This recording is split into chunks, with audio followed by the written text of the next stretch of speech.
Welcome to SK Tech Warrior. இன்னைக்கு ஒரு இன்ட்ரெஸ்டிங்கான டாபிக் பார்க்க போகிறோம். என்னன்னாக்கா நம்பையில் இன்டெக்ஸ் பேஸ் பண்ணி எப்படி ஸ்லைஸ் ஆப்ரேஷன் பண்ணுறது ஒரு கான்செப்ட்டு, ப்ளஸ் ஐட்ரேஷன் எப்படி பண்ணுறது இந்த கான்செப்டை பார்க்கலாம். ஸோ ஃபஸ்ட்டு வந்து நம்ம என்விரான்மெண்ட் போகலாம். நம்ம என்விரான்மெண்ட்டு நார்மலாக நம்ம இதில் ஒர்க் பண்ணிகிட்ருக்கோம், ஜூபிட்டர் நோட் புக்கில் தான் ஒர்க் பண்ணிட்டுருக்கோம். ஸோ டெர்மினல் ஓப்பன் பண்ணி உங்கள் ஜூபிட்டர் நோட் புக் ஓப்பன் பண்ணிக்கோங்க. ஓப்பன் பண்ணிவிட்டு நீங்கள் ப்ராக்டிகல் செக்ஷனில் டேரெக்டாக ஒரு நியூ ஃபைல் க்ரியேட் பண்ணிக்கலாம். ஸோ இதோட நேம் வந்து ஸ்லைசிங். Okay, slicing. ஸோ நார்மலாக யூஸ்வலாக நம்ம வந்து பேக்கேஜ் இம்போர்ட் பண்ணிப்போம். இம்போர்ட் numpy as np, அதுக்கு ஒரு நேம் டிக்ளேர் பண்ணி வச்சு. ஸோ நெக்ஸ்ட் என்ன பண்ண போகிறேன் அப்படின்னாக்கா எனக்கு வந்து ஒரு லிஸ்ட் வேணும். ஸோ லிஸ்ட் எப்படி நான் கால் பண்ண போகிறேன், list a equal to numpy dot a range. So இந்த a ரேஞ்ச் கொடுத்து நம்ம என்ன பண்ண போகிறோம், எவ்வளோ வேல்யூஸ் எனக்கு வந்து 10 நம்பர்ஸ் வேணும்.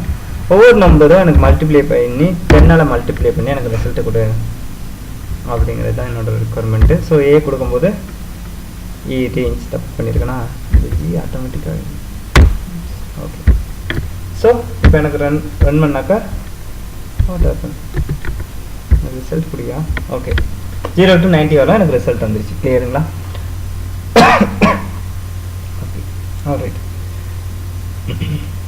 நெக்ஸ்ட்டு நம்ம வந்து இப்போ ஸ்லைசிங் ஆப்ரேஷன் பண்ணுவோம். இப்போ இண்டெக்ஸை பேஸ் பண்ணி ஃபஸ்ட்டு இண்டெக்ஸை வந்து எனக்கு வந்து இப்போ 4th எலமெண்ட் என்ன இருக்குது, இப்போ ஜி வந்து ஒவ்வொரு இப்போ a of 0 அப்படின்னு நான் கொடுத்தேன்னா எனக்கு என்ன ரிசல்ட் வரும், a of 0 ஆட்டோமேட்டிக்காக 0ங்கிறத நமக்கு அவுட்புட் கொடுக்கும். So a of 5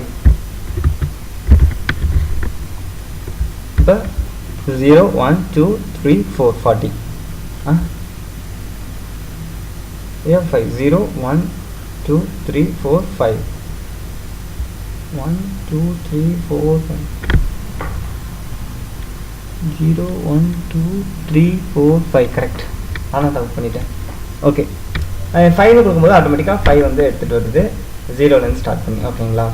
okay, next வந்து ஸ்லைசிங். அதாவது இப்போ வந்து இன்டெக்ஸ் பார்த்துட்ருக்கோம். இன்டெக்ஸ் பார்த்துட்டு இப்போ ஸ்லைஸ் பண்ணுறது நார்மலாக கோர் பைத்தானில் நம்ம எப்படி ஸ்லைஸ் பண்ணுவோமே அதே கான்செப்ட் தான், வேறு டிஃப்ரெண்ட்டாக ஒன்றுமே இல்லை. ஸோ ஃபஸ்ட் வந்து ஏ ஆஃப் ஓப்பன் பேஸ், அதாவது ஓப்பன் ஸ்கொயர் ப்ராக்கெட் போட்டுக்கோங்க. எந்த எலமெண்ட்லேருந்து வந்து எனக்கு 0 to 5 வரணும் வேணும் அப்படின்னா 0 to 5. ஸோ நம்ம ஸ்லைஸ் பண்ணும்போது என்ன நடக்கும், ஓகே 0 1 2 0 to up to 5, அதாவது 40 வரணும் நமக்கு எடுத்துகிட்டு வந்துடுச்சு. ஓகேங்களா? ஸோ இங்கே 5 கொடுக்கும்போது 50 வரலாம் வந்துச்சு, இங்கே 0 to 5 கொடுக்கும்போது ஏன் 40 வரலாம் வருது அப்படிங்கிற ஒரு கொஸ்டின்ஸ் வரலாம். ஓகேங்களா? இங்கே வந்து 5ங்கிற பர்டிகுலர் இன்டெக்ஸ் எடுத்துகிட்டு வருது, இது வந்து கண்டிஷன் பேஸ் பண்ணி எடுத்துகிட்டு வருது. ஸ்லைஸ் பண்ணது மீன்ஸ் என்னென்னா எனக்கு ஸ்டார்டிங் 0 எனக்கு எண்டிங் வந்து 5ன்னு கொடுக்கும்போது அப் டு 5, அதாவது கண்டிஷன்ஸ் வந்து லெஸ் தென் அப்படிங்கிற மாதிரி தான் இருக்கும். நம்ம எப்படி சொல்கிறது, இப்போ இஃப் கண்டிஷனில் if open brace 5 less than 5 கொடுத்து என்ன கொடுக்குறோம், கொடுத்து பிரிண்ட் இட்ஸ் ட்ரூ அப்படின்னு கொடுத்தா இந்த ட்ரூ ஆகுமா, ஆகாது. ஏன்னா 5 வந்து ஈக்குவல். ஓகேங்களா? லெஸ் தென் 5 கொடுக்கும்போது அது லெஸ் தென் கிடையாது, கிரேட்டர் தென் கிடையாது, அது வந்து ஈக்குவல் நம்பர். ஸோ ஈக்குவல்னு கொடுத்தா அது வந்து ட்ரூன்னு வந்து பிரிண்ட் ஆகிருக்கும். அதே சேம் ப்ராசஸ் தான் 0 to 5ன்னு கொடுக்கும்போது இந்த 0 1 2 3ன்னு இன்க்ரிமெண்ட் ஆகிட்டே வரும். 5 லெஸ் தென்னாக இருக்கா, அதாவது எண்ட் ஆஃப் த வேல்யூ நான் 5ன்னு கொடுக்கும்போது அது வந்து கண்டிஷன் பேஸ் பண்ணி செக் பண்ணும். இப்போ எண்ட் ஆஃப் த வேல்யூ 5ன்னு கொடுத்துட்டேன், 0 to 5 வரல இருக்கான்னு பாரு அப்படின்னு சொல்லிட்டு. ஸோ அந்த 5 வரலும் அது வந்து ஃபஸ்ட்டு ஒரு 0 எடுத்துகிட்டு வரும். ஓகே 0 இருக்குது, இல்லை அடுத்து 1 இதோட சின்னதாக தான் இருக்குது, 2 சின்னதாக தான் இருக்குது, 3 சின்னதாக தான் இருக்குது, 4 சின்னதாக தான் இருக்குது, 5ன்னு வரும்போது ஆட்டோமேட்டிக்காக சின்னதாக தான் இருக்குது அப்படின்னு இதை ஐடென்டிஃபை பண்ணணும். அப்போ என்ன வரணும், கண்டிஷன் வந்து ஃபால்ஸ் ஆகும். அதனால தான் 0 to 40 வரணும் இது எடுத்து வருது. இன்டெக்ஸுங்கிறது வேறு, ஸ்லைசிங்கிறது வேறு. ஸோ ரெண்டுக்கும் டிஃப்ரெண்ட் பார்த்துக்குங்க.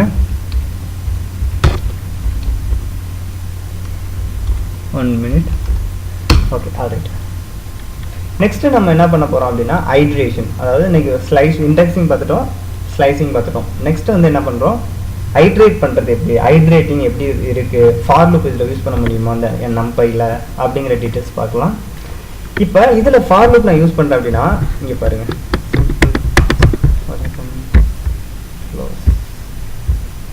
So C for i in a நார்மலாக கோர் பைத்தானில் கொடுக்குற மாதிரி நம்ம கொடுத்துக்கலாம். இப்போ கொடுத்துட்டு எனக்கு வந்து ஏவை ஐ பிரிண்ட் பண்ண பிரிண்ட் ஐ கொடுக்கும்போது எனக்கு என்ன பிரிண்ட் ஆகும் ஆட்டோமேட்டிக்காக 0 to up to end value 90 வரலும் எனக்கு வந்து வரிசையாக 1 by 1 பிரிண்ட் பண்ணி காட்டிடும். ஸோ இந்த ஐட்ரேஷன் பண்ணும்போது எனக்கு வந்து வர்ற அந்த அவுட்புட்டில் எனக்கு ஐ மல்டிப்ளை ஒரு வேல்யூ வந்துடுச்சு. அந்த வேல்யூவோட எனக்கு வந்து பவர் பண்ணி கொடு இல்லை ப்ளஸ் பண்ணி கொடுப்போம். ப்ளஸ் ஒவ்வொரு எலமெண்ட்டோடையும் எனக்கு வந்து 10 ப்ளஸ் பண்ணி கொடு அப்படின்னாக்கா என்ன நடக்கும் ஆட்டோமேட்டிக்காக சேம் ஃபார் லூப் தான். ஓகேங்களா, வேறு ஒன்றுமே இல்லை. சேம் நம்ம ஃபார் யூஸ் பண்ண பார்த்தீங்களா, அந்த ஃபாரே தான். ஸோ இதை மல்டிப்ளை பண்ணி கேட்டாக்கா என்ன நடக்கும் 5 0